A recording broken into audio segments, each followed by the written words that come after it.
I only needed a fake husband for 10 minutes. I didn't know I was choosing one for life. The night it happened, my coffee had gone cold hours ago, the kind of bitter, overbrewed diner coffee that sticks to your tongue no matter how much sugar you dump into it. And my feet were already aching from a double shift that wasn't even over yet. Neon lights flickering above the counter, the hum of the refrigerator blending with the low murmur of late-night customers, and I kept telling myself just one more hour, just one more table, just make it to closing and you can go home. But then the bell above the door chimed, and everything inside me tightened before I even turned around because I knew that sound. I knew the weight of it, the kind that follows you, the kind that doesn't let you breathe. And when I looked up, there he was, standing in the doorway like he owned the air in the room, my past wrapped in a leather jacket and a smile that never meant anything good. And suddenly the space felt smaller, like the walls were leaning in, like the distance between us was already gone. Even though he hadn't taken a single step yet, I gripped my notepad tighter, pretending I hadn't seen him, pretending I could just keep moving. But he was already walking toward me, slow, confident, like he knew I wouldn't run, like he knew I couldn't, and my heart started doing that thing where it beats too fast, but somehow not enough at the same time. And I told myself, stay calm. Just stay calm. You're at work. There are people here. Nothing can happen here. But he stopped right in front of me and said my name like it belonged to him, like it always had. And I felt it, that pull backward into something I had fought so hard to leave behind. Emily, he said, soft enough that no one else would hear. You really thought you could just disappear? And I opened my mouth, but nothing came out, not because I didn't have words, but because none of them felt strong enough to hold the line I needed to draw. And that's when I saw him, sitting 2 stools down at the counter, a stranger in a dark suit that didn't belong in a place like this, untouched coffee in front of him, posture still, eyes watching without staring, like he was taking in everything without needing to move at all. And something about him felt different, not safe exactly, but steady, like the ground under a storm. And before I could think, before I could measure the risk, before fear could talk me out of it, I stepped away from my past and toward that stranger, my hand finding his sleeve, my voice barely a whisper as I leaned close enough to feel the quiet weight of him. Please, I said, the word catching on my breath, pretend you're my husband.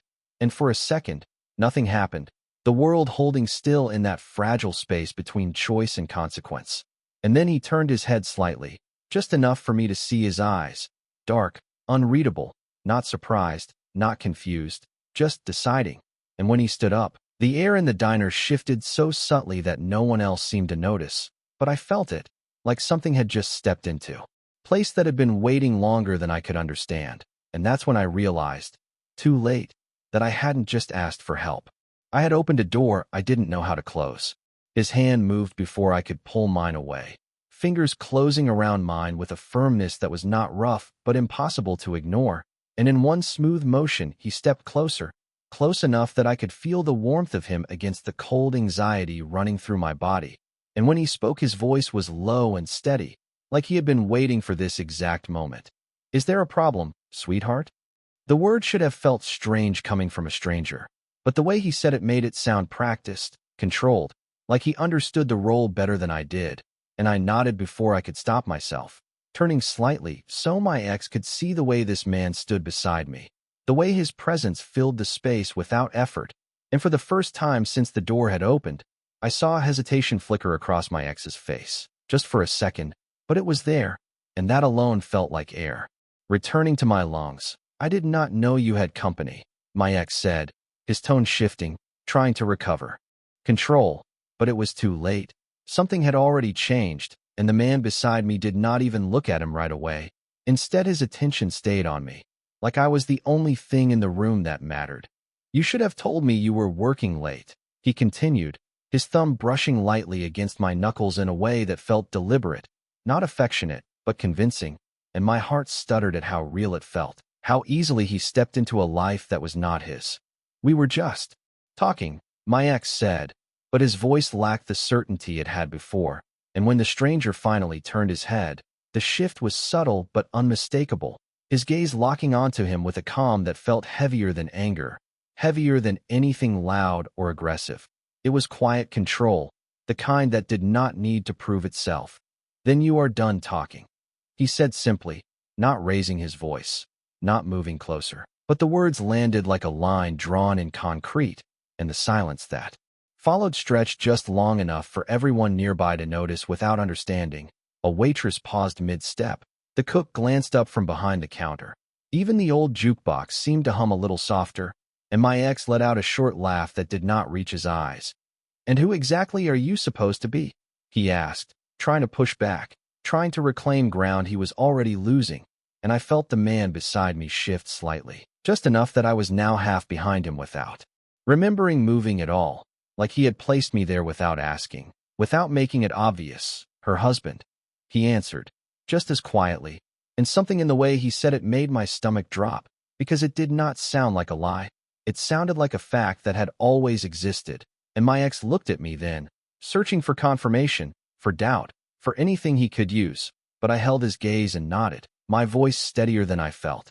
"Yes," I said, and that was all it took, the balance tipping completely, the tension breaking in a way that was not loud or dramatic but final.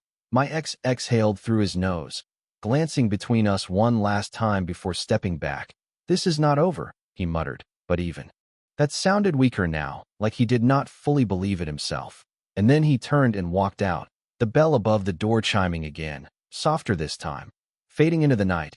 And just like that it was over, the threat gone, the air returning, my shoulders loosening as the adrenaline began to drain, and I let out a breath I did not realize I had been holding, my hand still in his, still trapped in that quiet, steady grip. And when I finally looked up at him, really looked this time, I noticed the details I had missed before, the precision of his suit, the stillness in his posture, the way the entire room seemed to unconsciously avoid getting too close, like there was an invisible boundary around him no one dared cross. And slowly, carefully, he released my hand, but his eyes stayed on mine, unreadable, measuring, like he was deciding something far bigger than what had just happened. And that was when a chill ran through me that had nothing to do with my ex, because deep down, I knew the danger had not left with the man who walked out the door. It was standing right in front of me, and I was the one who had asked for it. For a moment, neither of us moved, the silence stretching between us in a way that felt heavier than the confrontation that had just ended, and I became painfully aware of everything at once: the ticking clock above the register, the faint smell of burnt toast from the kitchen, the way my hands were still trembling even though the danger I had recognized was gone. But this was something else, something I could not name, and he was still looking at me, not in a way that made me uncomfortable, not exactly, but in a way that made me feel seen in layers I had never agreed to show, like he was reading a version of me I had not even figured out yet. "You can let go now," I said quietly, even though he already had, my voice catching slightly as I tried to reclaim some sense of normal. And for a second, I thought he might say something reassuring, something casual that would bring this moment back down to earth. But instead he tilted his head just slightly, studying me like a question he had not decided how to answer.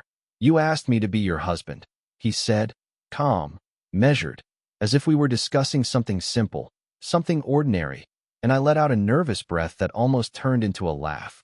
"I asked you to pretend," I corrected, shaking my head a little, trying to put distance between his words and reality.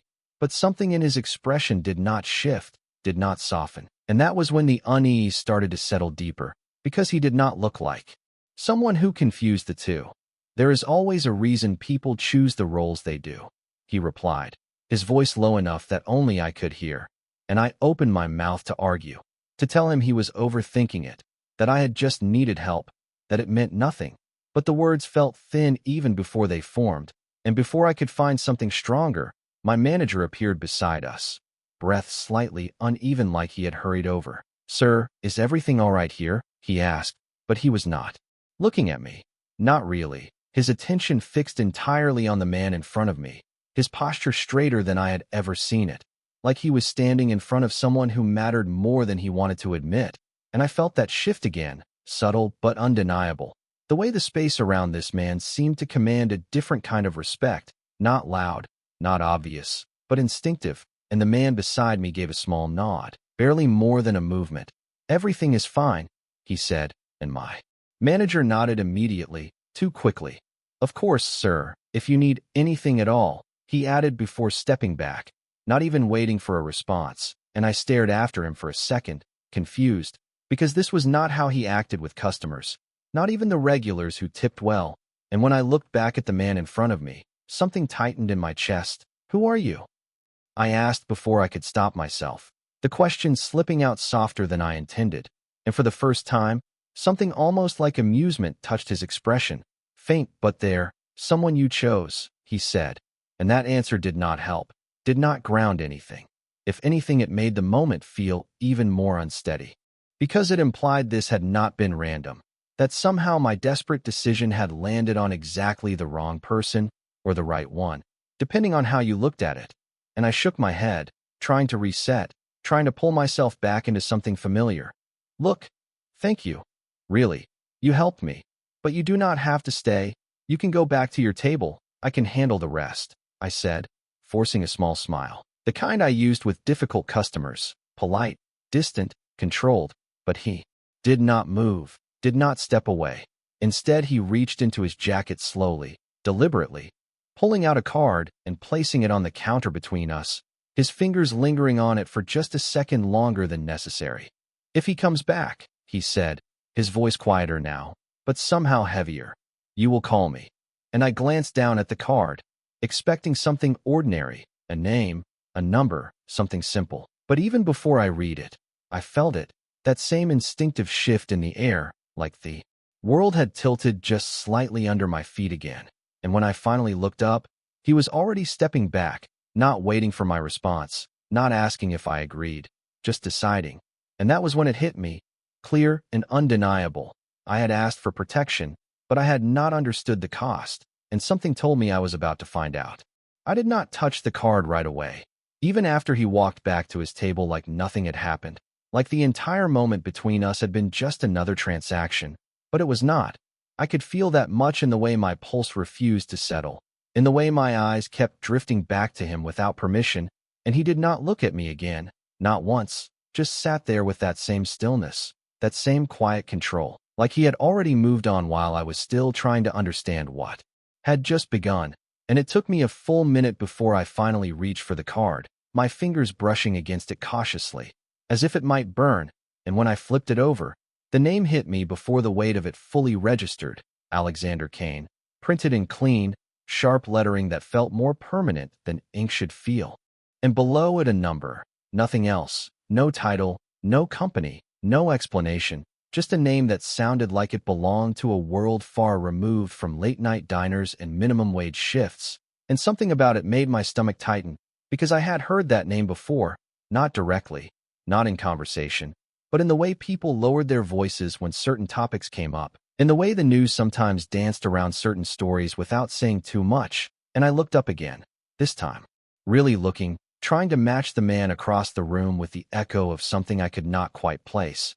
And suddenly the details stood out sharper, the way his suit fit like it was made for him, the way no one chose the stool next to him even though the place was filling up again, the way the cook avoided eye contact when bringing his food, like there was an unspoken understanding moving through the room that I had been too distracted to notice before, and a quiet unease settled deeper in my chest, because this was not just someone important, this was someone people adjusted themselves around.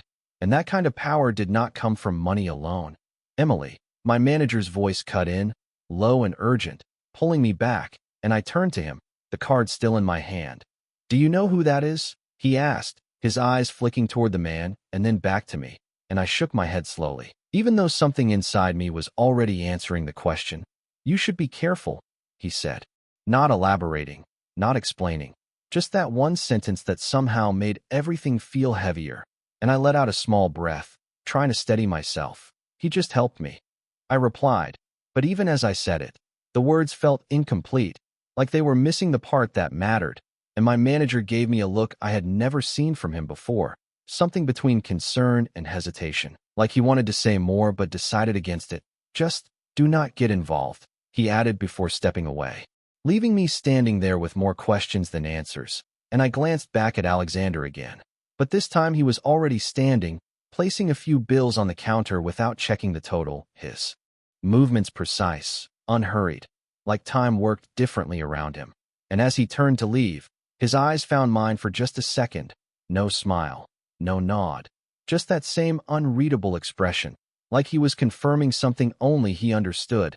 And then he walked out, the door closing behind him with a soft chime that felt louder than before, and I stood there, the card still in my hand, the name still echoing in my mind, trying to convince myself that this could end here, that I could fold the card, throw it away, go back to my life like none of this had happened.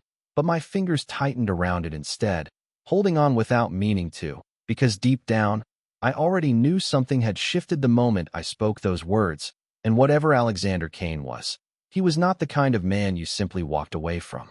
The rest of my shift passed in a blur that never quite settled, like my body was moving through familiar motions while my mind stayed somewhere else entirely, stuck on a name printed in black ink, and the way it had sounded in my manager's voice when he told me to be careful.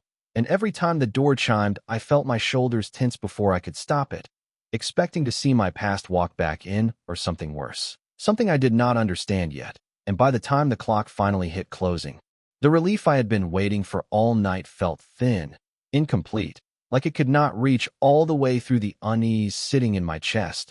I wiped down the counter slower than usual, my fingers brushing the same spot twice without realizing it. My mind replaying everything from the moment I grabbed his sleeve to the second he walked out. And the more I thought about it, the less it felt like a coincidence, like I had not just chosen a random stranger, but stepped directly into something already in motion. And that thought stayed with me as I changed out of my uniform, the fabric of my sweater feeling softer than it should against skin that still felt too alert, too aware, like I had not fully come down from something I could not name.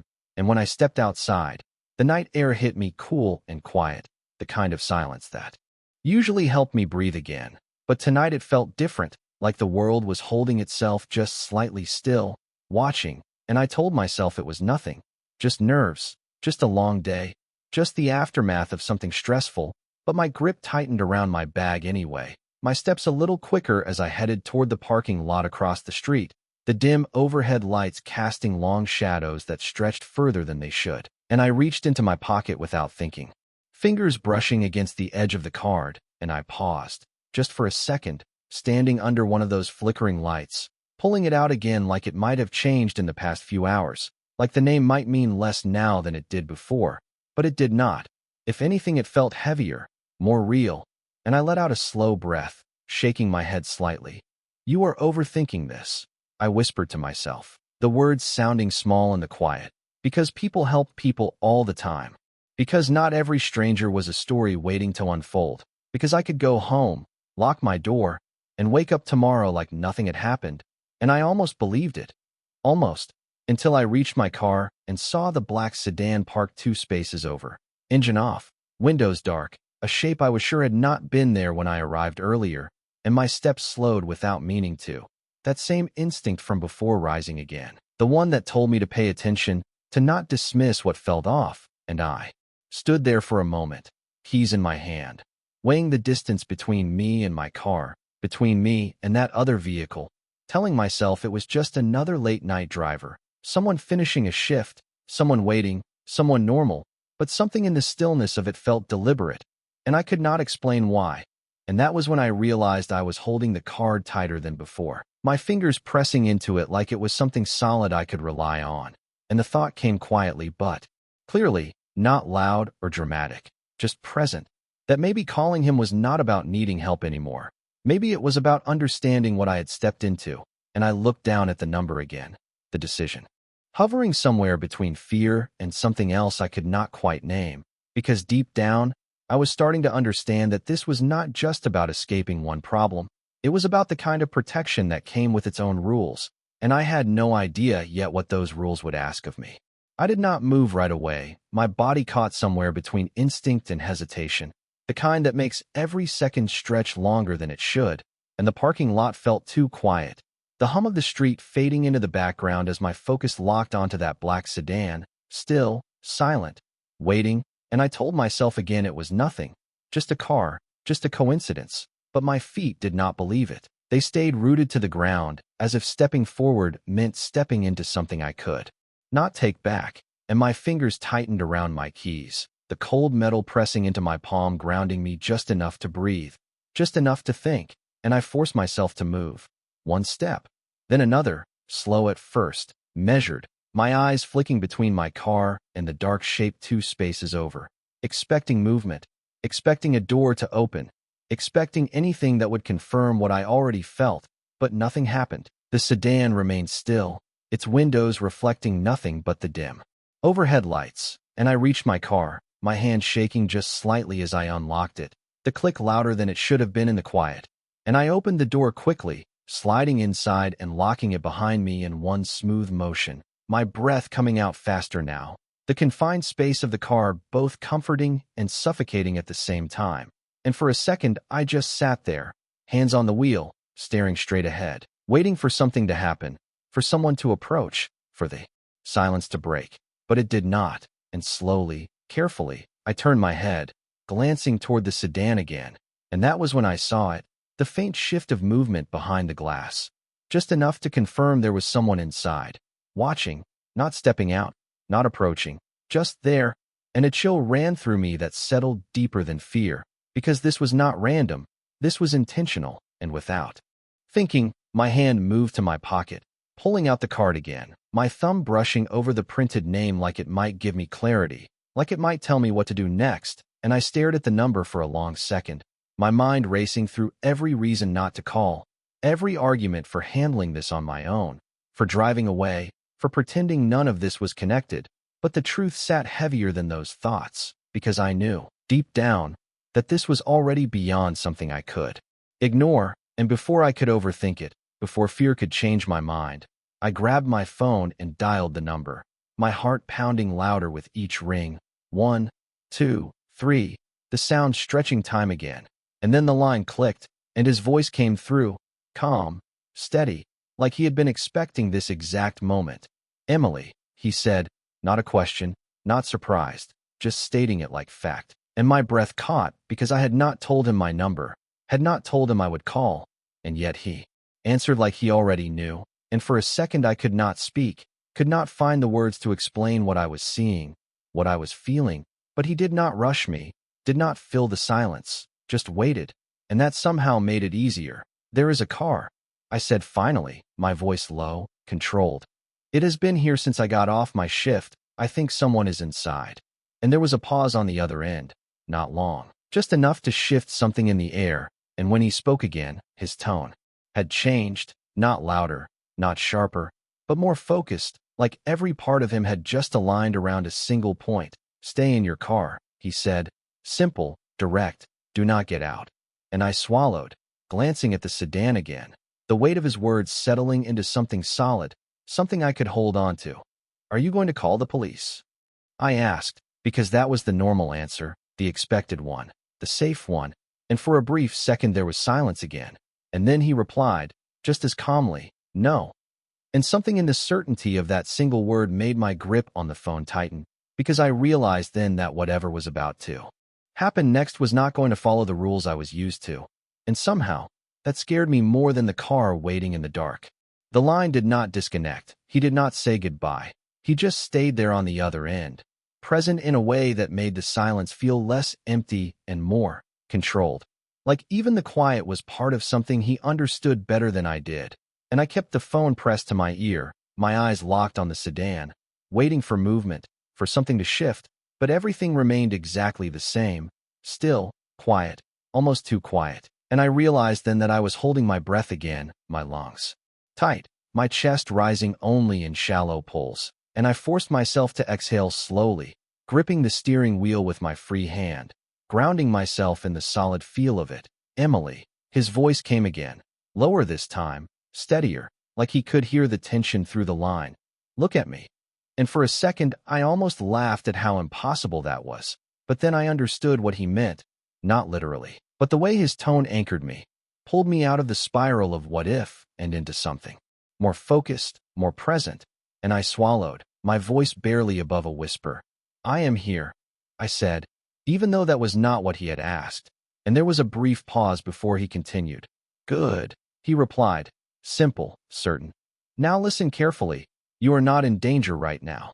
And something in me wanted to argue with that, wanted to point out the car, the shadow inside, the feeling in my chest that refused to settle. But I stayed quiet, because he sounded so sure, so grounded, like he was already 10 steps ahead of whatever I was seeing. They are waiting, he added, and that word hit differently, because it confirmed everything I had been trying to rationalize away. This was not random. This was not coincidence. Waiting for what? I asked, my voice tightening despite my effort to stay calm. And there was a slight shift in his tone, not fear, not urgency, but something more deliberate. For you to panic, he said, and my grip on the wheel tightened as the truth of that settled in, because I had almost rushed out of the car, almost made a decision without thinking, and the realization made my pulse spike again. So what do I do? I asked, quieter now, more controlled, because if there was one thing I understood in that moment, it was that reacting without thinking would not help me. And he answered immediately, like he had been waiting for that question. You do nothing, he said, each word clear, precise. You stay exactly where you are. You do not engage. You do not give them a reason to move. And I nodded to myself, even though he could not see it, my eyes flicking back to the sedan, searching for any sign that something was about to change. But it remained still, that same silent presence in the dark, and the seconds stretched again, slower this time, heavier, like time itself was being measured differently. And then, in the distance, I heard it, faint at first, the low hum of an engine approaching, not fast, not aggressive, just steady, controlled, and my attention shifted toward the entrance of the parking lot, where headlights appeared, cutting through the dim light as a black SUV turned in, moving with a kind of quiet confidence that felt familiar even before I could explain why. And it slowed as it approached, not stopping right away, just rolling forward like it was taking in the scene. And I felt something shift inside me, not relief exactly, but a change in the tension, like the balance in the air was adjusting. And on the other end of the line, his voice came again, calm, unwavering. Do you see the SUV? And my breath caught slightly, because he did not ask if something was happening. He already knew. Yes, I answered, my voice steadier now, and there was no hesitation in his response. That is mine, he said, and the way he said it made everything click into place in a way that was both reassuring and unsettling at the same time, because it meant he was here. It meant I was not alone, but it also meant that whatever world I had stepped into earlier that night had just followed me into the quiet of a parking lot, and there was no pretending anymore. The SUV did not rush. It did not speed up or slow down abruptly. It just moved with that same steady control until it came to a quiet stop a few yards away from the sedan. And for a second nothing happened, the engines idling softly. Two vehicles facing each other in a silence that felt louder than any noise. And I realized I was holding my breath again, my eyes moving between them, waiting for something to break the stillness. But instead it stretched, deliberate, calculated. Like whatever was happening now followed rules I could not see.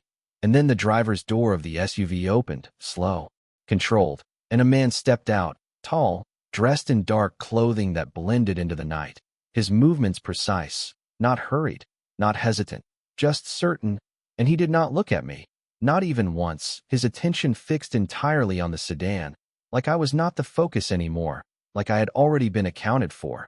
And that realization sent a strange mix of relief and unease through me, because it meant I was no longer the center of whatever this was, but also that I never truly had been.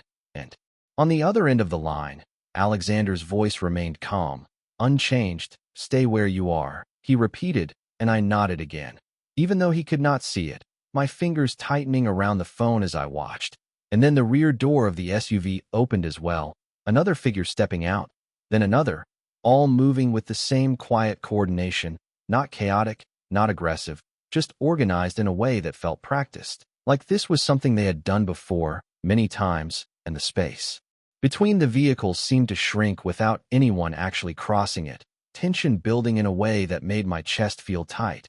And then, finally, the sedan responded, the driver's side door opening slowly, almost reluctantly, and a man stepped out, his posture cautious, his movements slower, like he was measuring every step. And even from this distance, I could feel the difference between them, the imbalance, the shift in control that had already happened before a single word was spoken.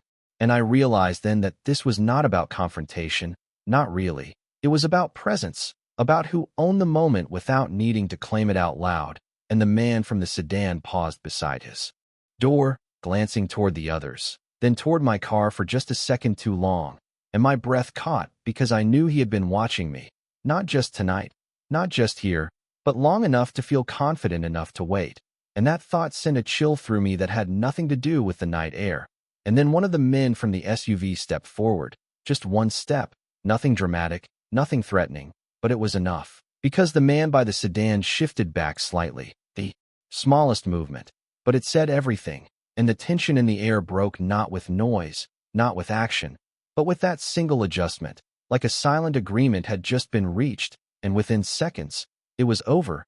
The man from the sedan turned, getting back into his car without another glance, the door closing with a dull sound that echoed more than it should have, and the engine started. The vehicle pulling out of the space and driving away without looking back, and I sat there, stunned, trying to process how something so heavy could end so quietly, how something that felt so dangerous could dissolve without a single raised voice.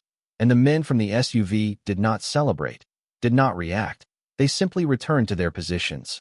One of them stepping toward my car now, not quickly, not forcefully, just approaching with that same calm certainty, and my heart started racing again, not from fear exactly, but from the realization that whatever protection I had asked for had arrived, fully, completely, and it was not leaving. And on the phone, Alexander's voice came one last time, steady, absolute. "You are safe now." And I swallowed, my eyes lifting to meet the approaching figure as he stopped a few feet from my door, waiting, not knocking, not demanding, just there, like the next move belonged to me. Even though deep down, I was starting to understand that it never really had. For a second, I just sat there, staring at the man standing outside my car like he had been placed there on purpose, like he was not waiting for permission but offering a choice I did not fully understand, and my hand tightened around the phone, pressing it closer to my ear as if Alexander's voice could still anchor me even though he had already said everything he needed to say.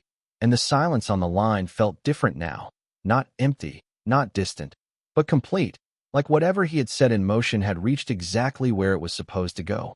"What happens now?" I asked quietly, my voice steadier than I expected, and there was a brief pause before he answered, not hesitating, not uncertain, just final. "Now you go home," he said, simple, direct, like it was the most obvious thing in the world, and I let out a small breath, my eyes flicking back to the man outside, who had not moved, not even an inch, his posture relaxed but alert, like he was both a presence and a boundary at the same time. "He will follow you," Alexander added, and my grip on the will tightened slightly.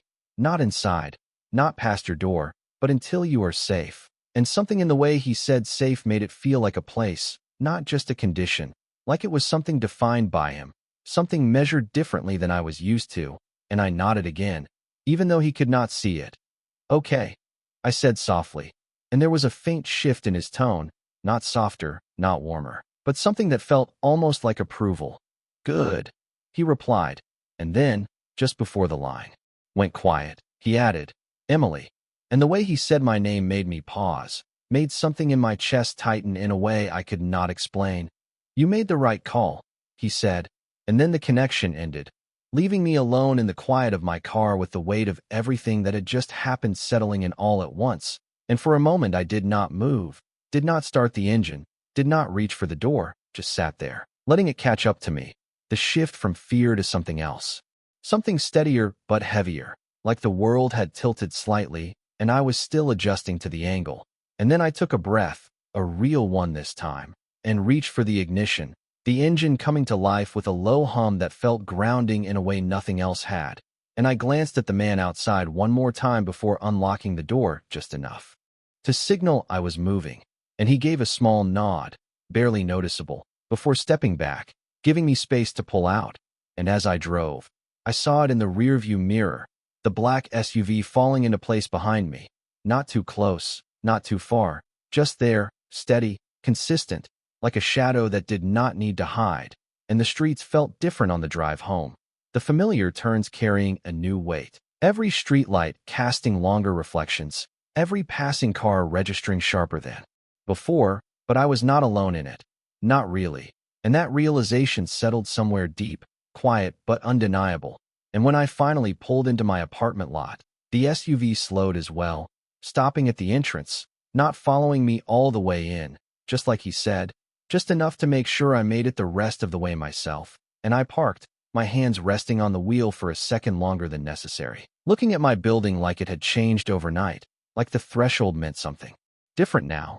And before I got out, I reached into my pocket one last time, pulling out the card, the name still sharp, still certain, Alexander Kane, and I stared at it for a moment, my thoughts quieter now but clearer, because I understood something I had not before. This was not just about being protected, it was about being chosen, deliberately, intentionally. And as I stepped out of the car, the cool night air wrapping around me, I realized the truth I had been avoiding all along. I had asked for a husband as a lie, but somewhere between that moment and now, it had stopped feeling like one, and I did not know yet what that meant for my future, but I knew one thing for certain: nothing about my life was going back to the way it was before.